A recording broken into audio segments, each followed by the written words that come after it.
Don't stand in front of a man and a fish he ain't caught yet. Honey, if the world calls me, tell him I'm fishing. I'm going fishing.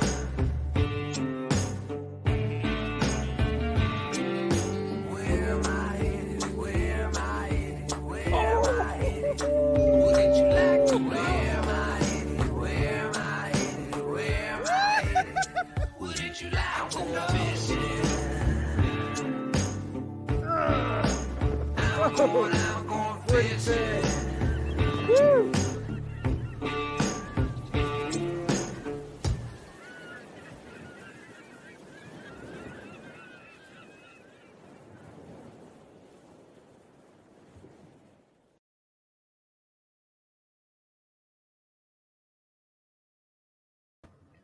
Hey everybody, Jim Sammons here, and welcome to the Kayak Fishing Show live. As always, brought to you by all of our wonderful sponsors. You can see them scrolling across the bottom there. They're the ones who have made it possible for us to do this show for so many years and allows me to relive great adventures like we're doing here on these live shows, which is actually today is kind of a double whammy of that because it's an old episode and it's an episode of the best of. So it's a little different. So, but before we get to that, a couple of things. It didn't get pushed out very far, but I did share an article yesterday, and it's of course the bad news of another kayak angler dying. You know, I always say this. I consider kayak fishing to be a very safe sport. Unfortunately, some of the people who get into the sport aren't very safe about it. Things can go wrong in a hurry on the water, and you need to take precautions. It's sad. It's terrible. I mean, the guy was, I think he was like 50 years old,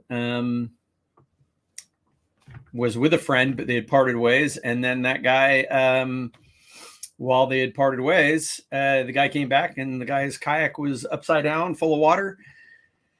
And they found the gentleman's body later, and as is prone to be the case when these happens, is he was not wearing a PFD.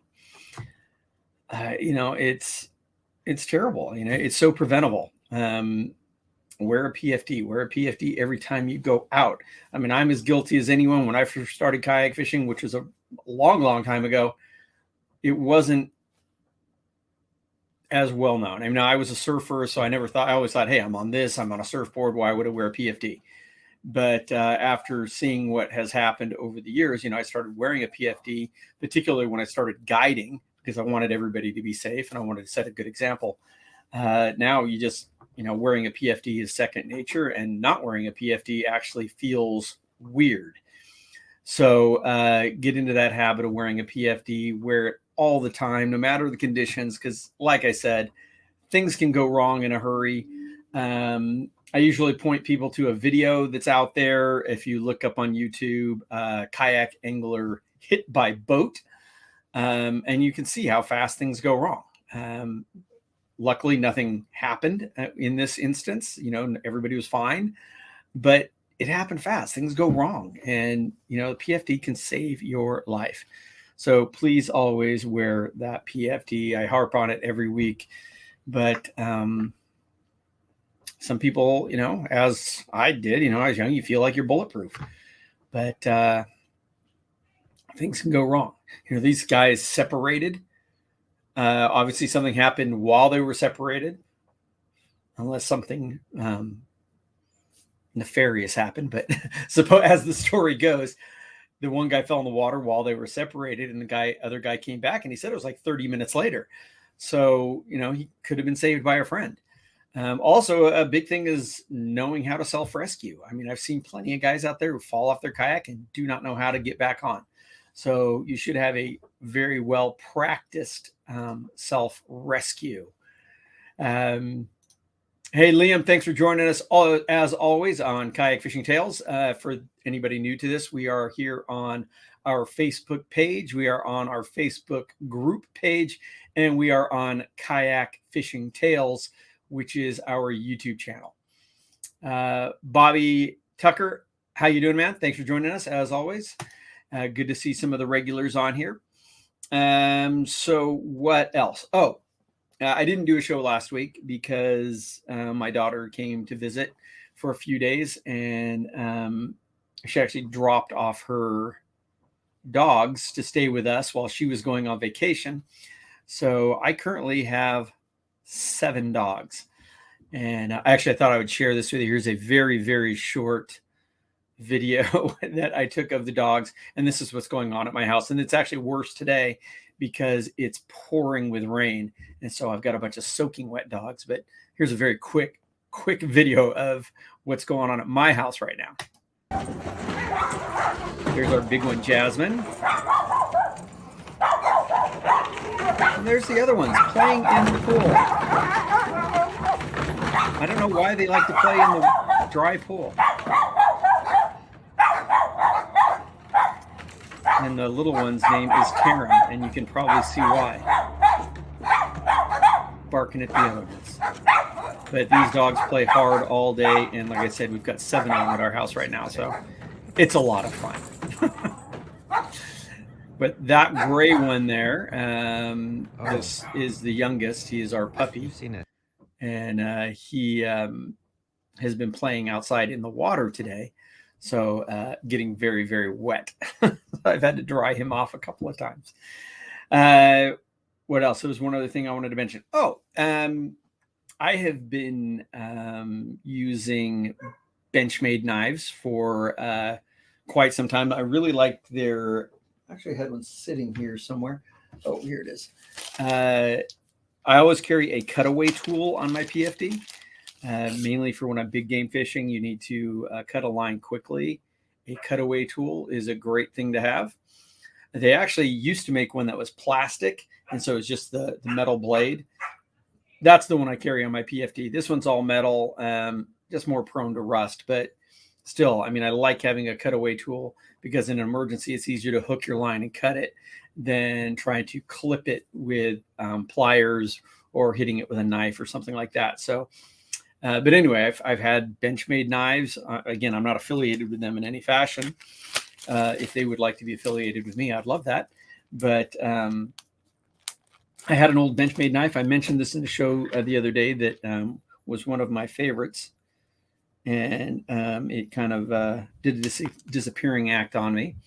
And it's this knife here, which I then found again. But this is a Benchmade Emerson collaboration. Anyway, I found out something about Benchmade that I did not know. Is they have a program called Life Sharp, and which was very cool. If you have a Benchmade knife, you send it in to them, they will sharpen it. And I found this knife again, and I sent it into them. No receipt, no nothing, no proof of purchase, anything like that. I sent it into them. They cleaned it all up, oiled it, and made it razor sharp. So to me, that's a good excuse to buy more Benchmade knives. It is a lifetime thing. Any knife you buy from them, you can just send it in and they will sharpen it for you. So I know, like with our got a barking dog out here, with a lot of knives, I mean, I just sharpen them myself, but you get it to that point where it's like you really want to get that factory edge back on it. And a company that does that, that's really cool. So just thought I'd share that with you. Excuse me. So, like I said, it's been a little bit crazy here. And like I said, we just got a heck of a storm. I mean, I feel so bad for the people that had to deal with these tornadoes and everything. I mean, and our thoughts definitely go out to all the people affected by that. You know, we've got a heck of a storm going on here, but nothing in comparison. So we've just got a lot of wind and pouring rain, but definitely no tornadoes in San Diego, thankfully. The occasional water spout, but excuse me. So today's episode, I have not reviewed it as I normally don't, because I kind of like to relive it as we're watching it. I just saw the intro to it, and it's best of. So it was from a couple seasons. I think it was from season 8 and 9, but the best of episodes. So like highlights from those episodes. And from what I saw just on the intro, I think it said that it was, and I wrote it down there, but it was Baja. It was a road trip I did with my daughter and my friend Sean, and we went out to Cedros Island, which is an absolutely wonderful place. It's some shoots in New Zealand, Puerto Rico, and Costa Rica is what I believe is on this episode, and all just wonderful places and some of my favorite places to go every year. So hopefully we can get back to going places every year again. Still working on that. I don't know if you're in California, but we have just been subject to mask mandates again, which I'm not going to jump on that, but I think it's ridiculous. So we have, if you're indoor, mask mandates. So anyway, so like I said, I just want to get back to normal and get back to fishing and get back to traveling. And when I travel, sitting on an airplane, not having to wear a mask, and it's nuts. I talked to a friend of mine today who said he hasn't been on a plane in 2 years, and it's like, it's tough. It's tough. So let's get back to normal. And by watching this video, maybe we can relive a little bit of normalcy. So with no further ado, how about I bring it on up with a new picture-in-picture. How about I remove that banner going across the bottom? If you are watching the show, please, share it with your friends. That's something that really helps me out a lot, is if you share it with your friends, help us get that reach. And, so I can continue doing this. If you have any comments or questions, throw them my way. That makes for a better show, so I can answer questions. I really enjoy that. And we had one more question or comment. Nicholas Beltram saying, "Sup, Jim? How you doing, man? Thanks for joining us." So with no further ado, how about we get this episode going? I'm Jim Sammons, and this week on the Kayak Fishing Show, we're going to look back on some of our best adventures in the last few years. From yellowtail in Baja, roosters in Costa Rica, tarpon in Puerto Rico, and kingfish in New Zealand. Stay tuned. This is going to be an awesome show. Got it! Yeah!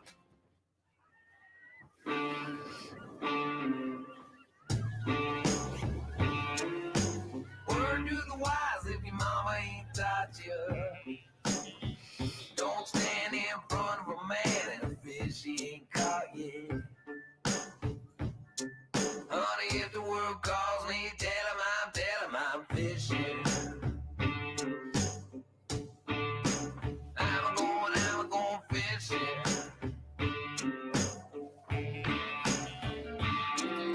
Where am I headed? Where am I headed? Where am I headed? Wouldn't you like to? Where am I headed? Where am I headed? Where am I headed? Wouldn't you like to go fishing? I'm going fishing. Woo!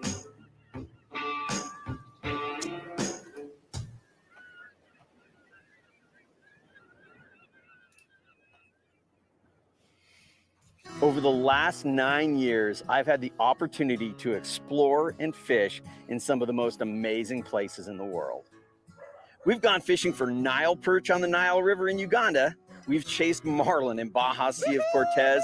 We've caught peacock bass in Brazil in the Amazon jungle. We've gone after huge alligator gar in Texas, sturgeon in Canada, roosterfish in Panama. The list goes on and on. So this week, we're going to go do something we've never done before. We're going to step back in time and look back on some of the best fishing adventures from the past few years. One of the first trips that pops to mind is my latest trip to Cedros Island. Not only is Cedros one of my favorite places to fish, but this time I got to do it with one of my best friends, Sean White, and my daughter, Kirsten. Now, some fishing trips are memorable because of the fishing. Some trips are memorable because where you are, and some fishing trips are memorable because of the people you're with. This trip to Cedros was a trip that was memorable for all those reasons.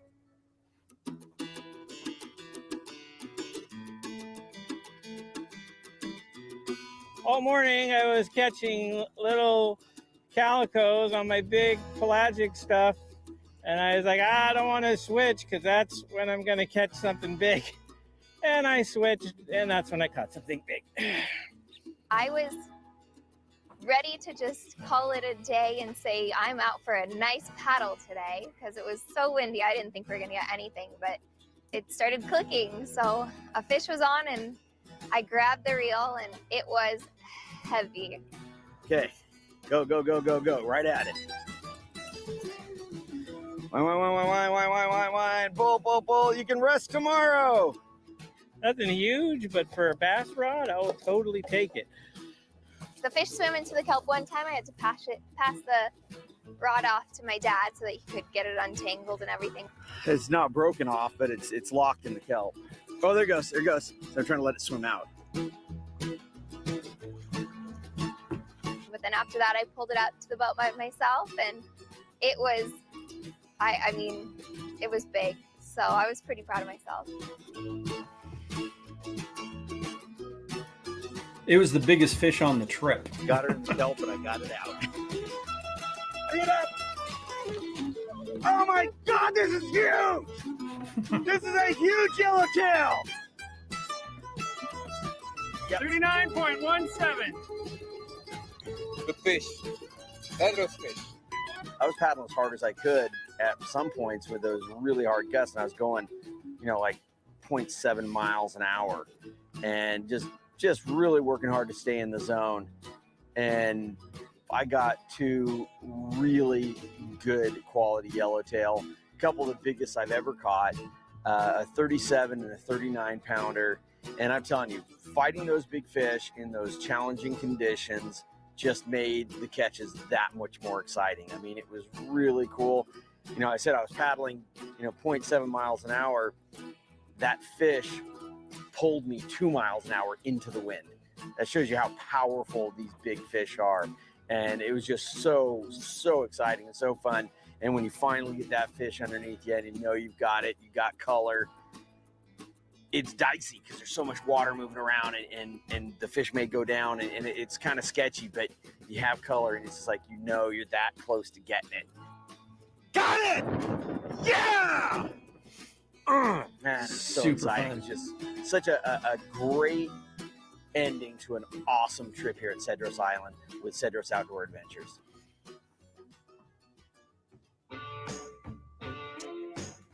If you've never caught a yellowtail, they're a big jack, and I mean, just super strong. They love to run into structure. They love to run into the kelp. And, you're fighting them in those kind of conditions, that high wind. The Kraken really was a great boat for those conditions. I love paddling in those kind of conditions in the right kind of boat, and just super fun. And like I said, Cedros Island is such a cool place. Cedros Outdoor Adventures. They have their place right on top of the bluff overlooking the water. The picture right there is Jose, who owns the place, and just a great guy. I highly recommend it. I'm planning on going back again in 2022. This is the yellowtail Kirsten caught.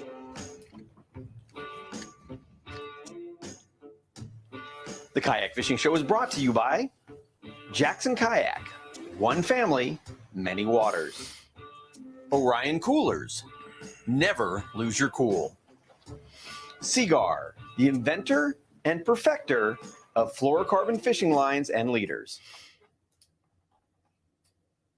So again, I encourage you to bring on your questions, and please share these videos with your friends. I did have a question from Bill Edwards. He says, "Hey Jim, what do you think of the new Kilroy OG?" And that's a Jackson Kayak boat. I know I'm excited about it. Love my real OG. It's a great boat. I've paddled it. They paddle so well because there's no scuppers or anything that it's considered what would be considered a wreck boat. And it's a big cockpitted boat, so doesn't come into play a lot for the type of fishing I do. Offshore stuff like that, you're not really using that type of boat. Big game type fishing, I'm not really fond of that kind of boat.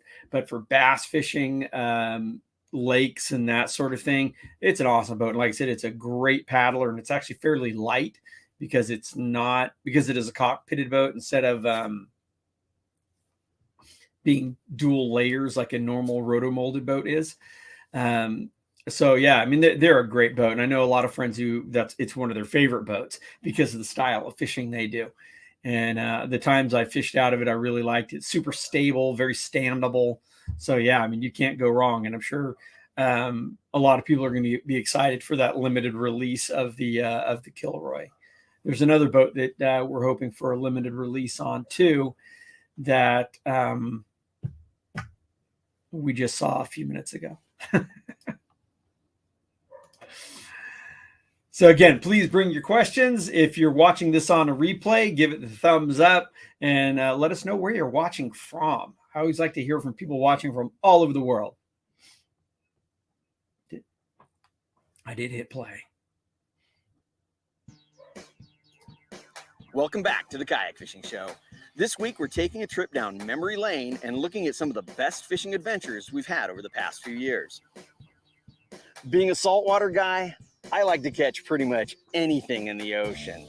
But roosterfish, they've always been one of my favorites. Not only are they really cool looking, but pound for pound, they're one of the hardest fighting fish out there. And so So I'll throw this out there.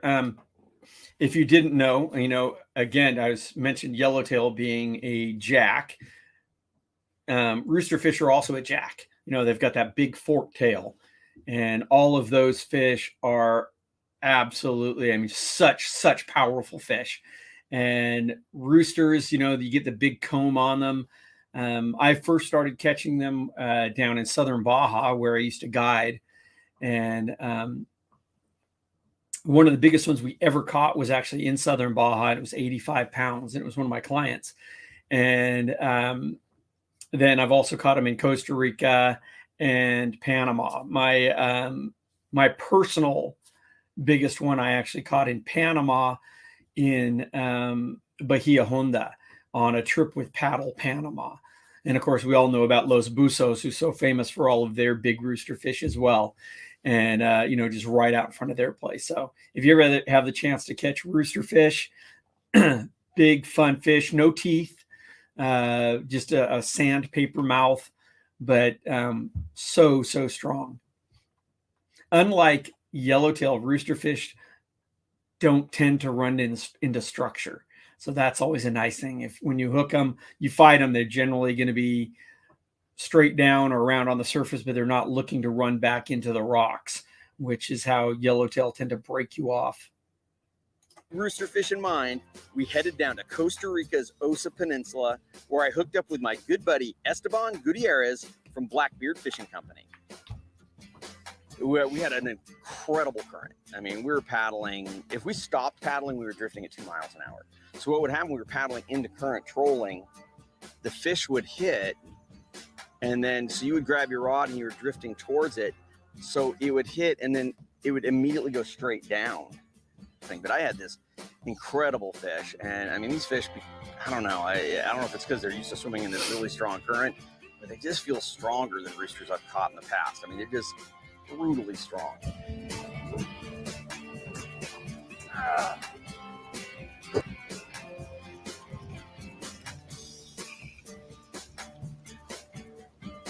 Oh yeah.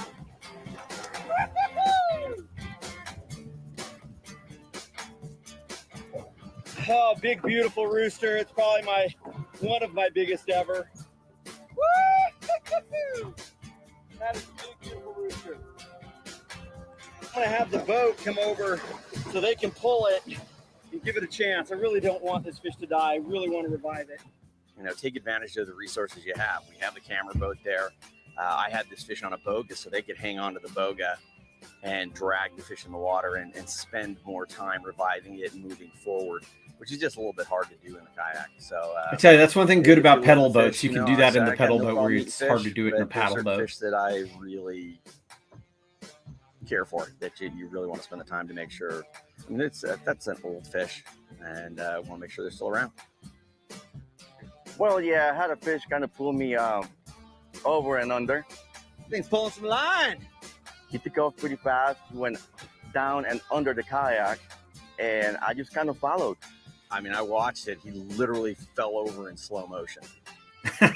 I think the anticipation of I give him a hard catching time fish, about that especially every since time I lost talk the to big him. ones the day before. I was determined not to let that one go. You know, I lost a rod, I lost some tackle, some gear, but the one thing I didn't lose was the grip on that rod. I was able to get back out. That's the important thing about having a PFD, and that's also the important thing about not kayaking alone. I was able to get help, and I got back on the boat, back on the kayak, fought the fish for another 10 minutes, and it really was an amazing catch. It kind of made my whole trip. You know, good on him, because after going in the water, that can be a little startling and all that. So got him back in the water, or back into his kayak, and continued the fight, and was able to land just a big, beautiful roosterfish. And you see a roosterfish that big, you can see why, oh, maybe it could pull me in the water.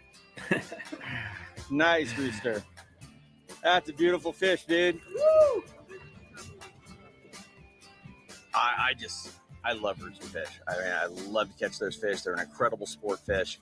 They're not particularly good table fare. So, you know, you get these big fish, you really want to do all you can to revive them. And, you know, I'm willing to do whatever it takes to revive the fish. And in the case with Esteban's fish, so I jumped in the water with it, and I've done it before with roosters, and it works. You know, it's just a matter of getting their head pointed down in an upright position and compress their the air bladder a little bit, so they can then swim down and be on their own. So that's what I did with Esteban's fish, and we do everything we can to revive these fish every time. Yeah, I've done that. The Kayak Fishing Show is brought to you by Jackson Kayak. I've done that a number family, of times many over the waters. years, whether it's for Naqua Adventure Gear, clients' We fish or know my own adventure. fish. Ocean When I was Guardian, guiding in Mexico, Powered I would do that, and my Mexican boat captain Alonso would freak out every single time I would do it. I actually had a client, Alonso was actually filleting a yellowtail on the back of the boat for a client, and it slid and flew off the boat. And I immediately just dove in the water because it had already had one side fillet taken off, so it was just sinking. So I dove in the water and grabbed this yellowtail and brought it back up. And Alonso was freaking out because he just thinks, he's like, as soon as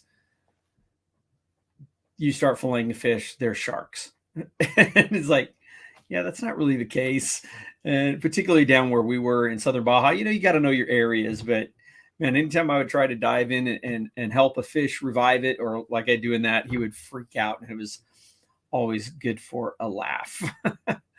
Well, since we're paused here, Bobby Tucker, even though you're saltwater, have you fished any of the Great Lakes? Yeah, I'm mainly saltwater. I do fish quite a bit of freshwater, usually for the show, but I have never done the Great Lakes. I've been invited a couple of times, but it was just never anything really panned out. I'd like to do it. I know there's some very beautiful places on the Great Lakes, but maybe someday, maybe if we keep doing this show, I'll get up there sometime. Somebody will set up a shoot for us. So again, if you're just tuning in, make sure you shoot us any questions, comments. I always appreciate that. And I really appreciate anybody who will share our videos with your friends and help that reach grow. by Shark Shield Technology.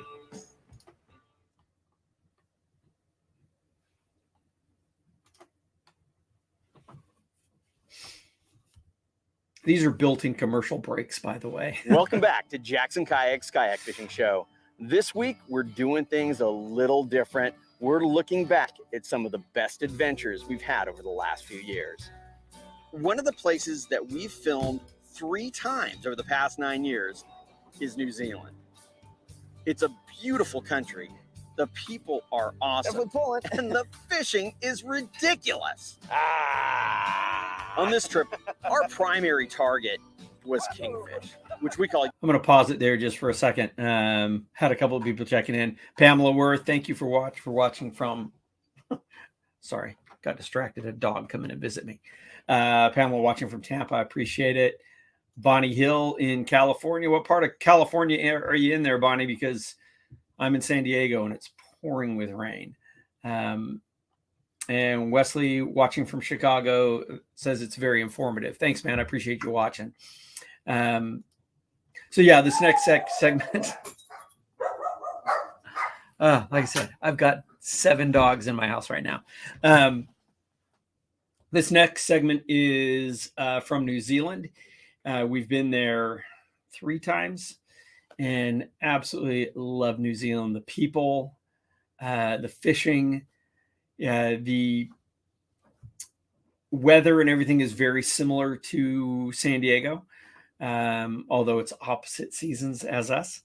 That boat that's right behind me there was called Cool Change, and it was a 50-foot catamaran. Had dual Kevlar masts. It was amazing. We got to spend, I think we were on that thing for 3 or 4 days. This trip was a long time ago. This was back with Ocean Kayak. But absolutely an amazing, amazing boat to spend time on and use as our mothership as we went to different islands and everything else and fish these areas. Very sharky area, New Zealand.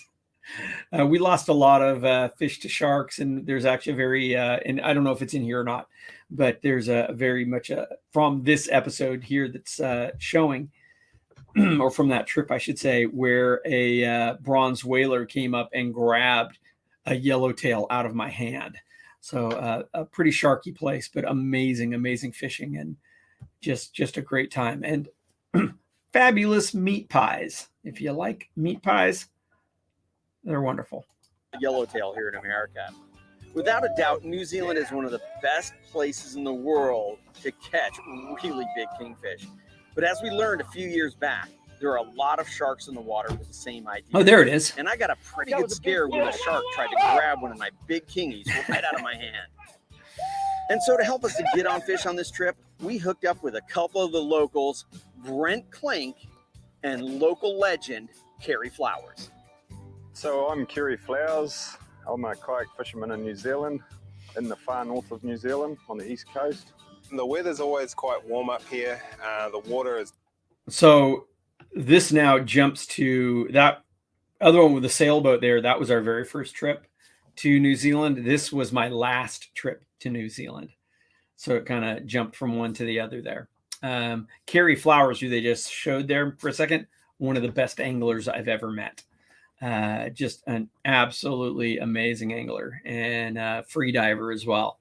So he would go down and get us lobster and abalone and all kinds of stuff. So we ate very well in New Zealand. It's definitely a lot warmer than further down a bit south. We have some really good kingies or yellowtails and some really big snapper up this way. One of the great things about coming on this trip is that I get to share the Jackson Kayak Kraken with the guys in New Zealand. Now, this boat's been here for a little while, but not a lot of guys have seen it. So the Kraken was really built for the kind of water that these guys fish here in New Zealand. Big offshore water, chasing big fish. So it's really going to be a compliment to what they can do here. Here we got on a nice one on the mechanical jigging, man. Came out to a high spot. Didn't see a lot on the meters, but a little scratch here and there. And this looks like a really good fish. I take that all day long, brother. Beautiful yellowtail kingfish. Woo. Nice. Yeah, so here we are. Just a muscle for a kingfish, you can go home. Nice.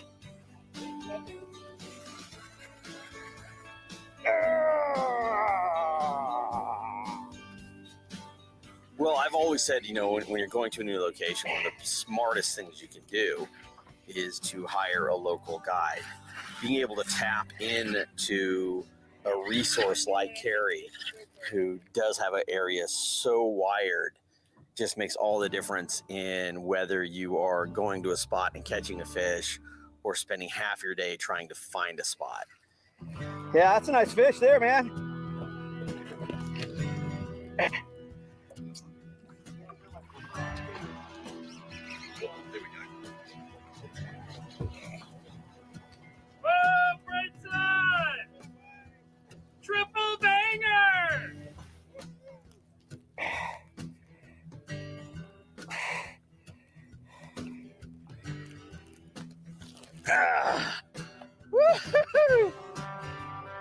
triple hookup. Beautiful fish. Look at that. So strong, so much fun. Woohoo! Boom! Yeah!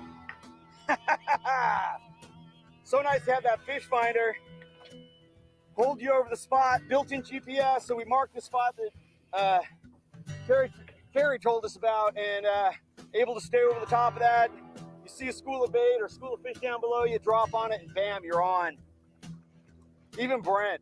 Well, this is what happens when you get a lively kingfish on the line and a bronze whaler shark wants to have a free feed. There's not much you can do about it because they just come in and they smack you. Like I They're said, known as the tax men for a reason. And it's they take very the best part of sharky that there. fish. So once I was jigging for some kingfish, was sitting about 65, 70 meters of water. I think I was on my 4th or 5th kingfish, and I felt the line slowly tugging, and I knew that something wasn't right here. The shark grabbed it, swam behind me, started towing me backwards into Jim's line. So we got our lines tangled there, and it started swimming away, taking quite a bit of line. I was actually, to be honest, I was kind of a bit scared, but I knew that I had Jim and Kerry Flowers around me, and the support boats. So it towed me backwards quite a few times, but I just went with it, chased it down, slowly got it up to at least where I could see it underneath the water, and that's where I knew it was a good size 3-meter bronze whaler. So once the shark started coming up, it done a straight dive. My rod was hanging over the edge of the kayak. Once it done a straight dive, I should have pulled my rod around and dipped the rod into the actual water beside the kayak, but it just a learning experience. As the shark dove, it snapped the rod on the edge of the kayak, and all part of the learning experience. Just got busted off by looked like a big bronzy, so definitely wasn't a mako. Oh, new rod, hopefully a new reel. Oh dear. Oh dear. First shark on the kayak.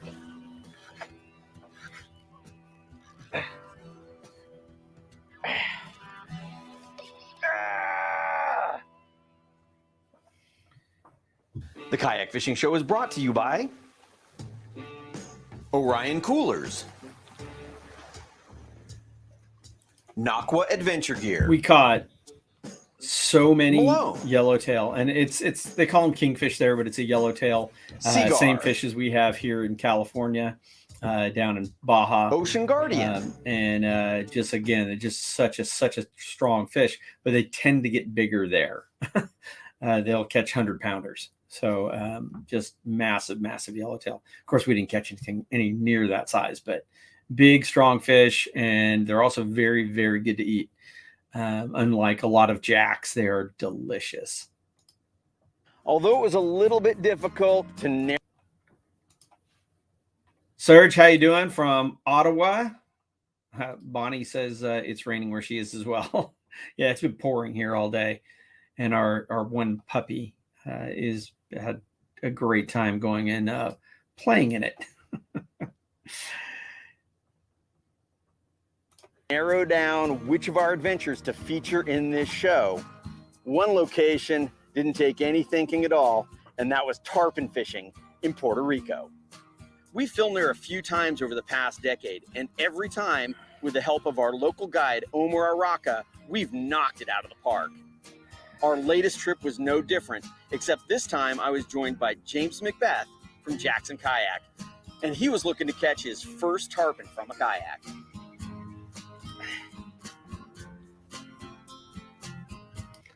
So I will pause there really quickly, just to say, rest in peace to my good friend Omar. They actually had a memorial service for him just this past weekend in Puerto Rico.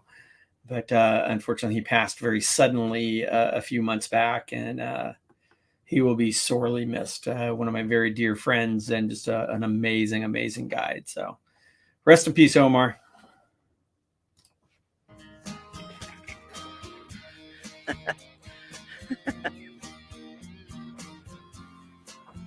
What an exciting fish to catch, man.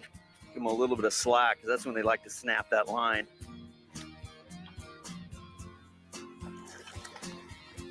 Ah, perfect release. I like that. Didn't have to deal with him. Nice. Get a lap dance. That's the second time he's tried to jump in the kayak. Have a lot of finesse with it when you're bringing in. The fish wanted to go, you want to release that leader. You don't want to keep the tension. Many times we use thin leaders in order to get more bites. So if you put tension on it, you're definitely going to bust it. That's why you see James right now working the fish very patient, nice. And very careful so he don't bust the leader. He wants his picture. I don't fight a lot of tarpon, so it's very difficult to fight. But then brought it back to the boat. We got it out and we let it go safe. It was fun.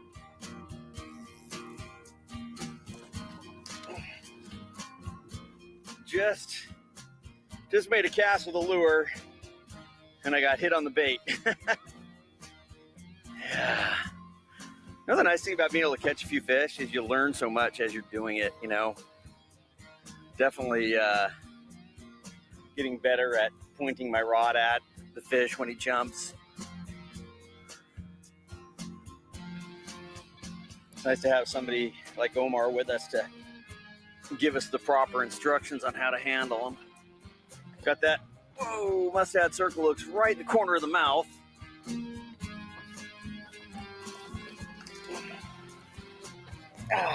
Small tarpon, but super fun, man. What a great fish these things are.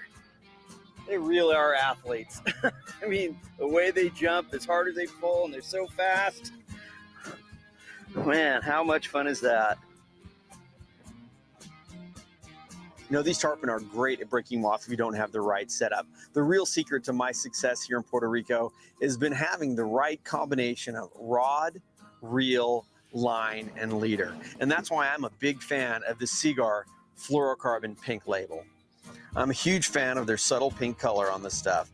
It lets me see my line a little bit easier above the water while still being completely invisible below the water. Tarpon love to break you off with their sharp gill plates or wrapping around a dock piling or floating debris. Every time they jump is another chance for them to break your line. Seaguar Fluoro has proven itself to me time and time again with its incredible resistance to abrasion and minimal stretch.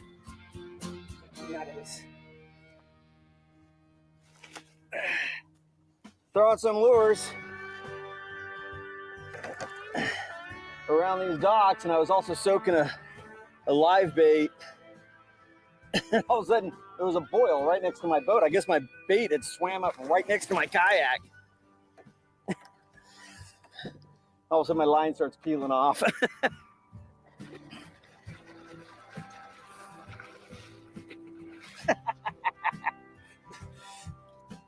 You know, not big fish, but I'm using 60-pound Seaguar fluorocarbon leader because these things will break you off. I mean, every time we've had one on, the line has been super abraded.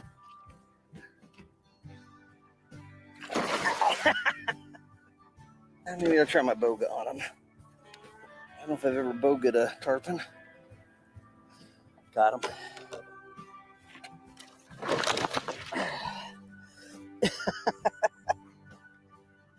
Well, thanks for joining me this week.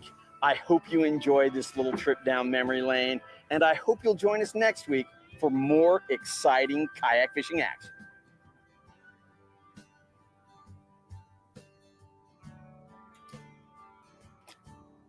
Well, I do hope you enjoyed that. That was, for me, it's always fun to go back and watch these old episodes, and having an episode like this, which was kind of a best of, was even more fun because I got to relive some trips from way back when, and remember my good friends, like I said, Omar and our friends over in New Zealand who I've not seen in several years. They've been in a crazy lockdown.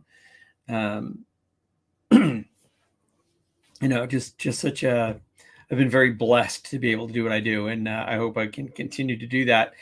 And thanks to all of you for supporting us and, you know, supporting our sponsors who then support us.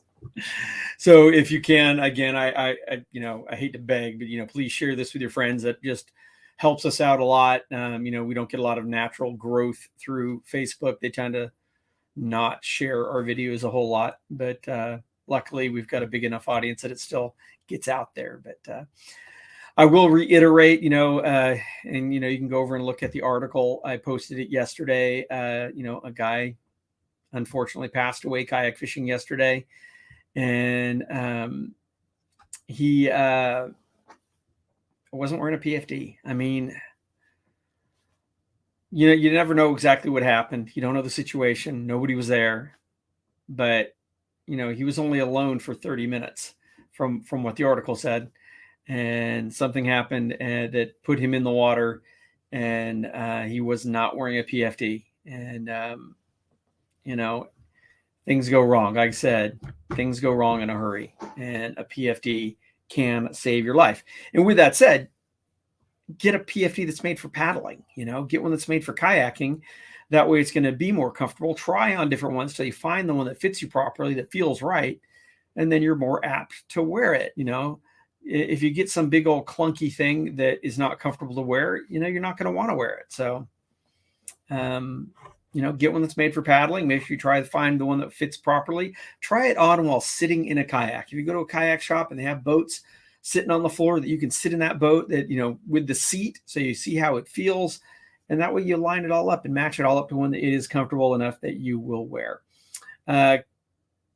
Robert Burke says, thanks from New Jersey. Need to do a show in the spring for stripers, nonstop action. We had somebody say that to us once, and we went, and it was really tough. It's so hard when you have migratory species. They show up a day late, and I'm on the West Coast, and we make our plans or our shoots so far in advance that sometimes you just miss them. So our one trip for stripers, we got a few fish, but it certainly wasn't wide open. But I would love to give it a try again. I know that when you get the mullet runs and all that in different areas, it can be pretty crazy. And I love to fish for everything. So if you want to help us set up a shoot there, by all means, let me know, and we'll try to make it happen. So with that said, I appreciate once again all of you guys joining us here. Please share our videos with our friends. If you are going out on the water, always wear your PFD and keep your paddle right side up. Y'all take care.